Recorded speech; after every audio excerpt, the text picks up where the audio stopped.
Hello guys, welcome back to another brand new video. So today in this video I'm gonna show you how you can fix Instagram message DM button not opening problem solved. Here you can see if you touch here we can't open the message section. So this is basically a bug from Instagram and I'm gonna show you how you can fix it.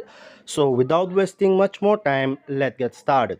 So guys, first of all, what you need to do is that you just need to go to Play Store on your device and then search for Instagram. After searching for Instagram, you can see here you'll get one option that is update.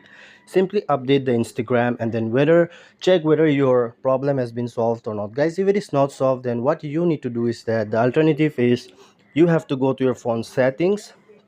Okay, after going to phone settings, click on software updates or system updates. Okay, just check whether your device is asking for any kind of update or not. If your device is asking for any kind of update, make sure to update your phone and then delete the Instagram app and then reinstall the app and then check whether the problem has been solved or not.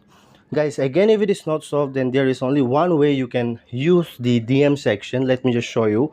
You just need to press and hold the Instagram app icon, and here you can see you will get to see message option on the middle section. Just click on it and then you will directly get into the message box. So this is how you can fix it, and then you have to wait for some time. Instagram will automatically update the app and then fix this problem. So this is the only option you can apply and work, and you can use the message box. Thanks for watching.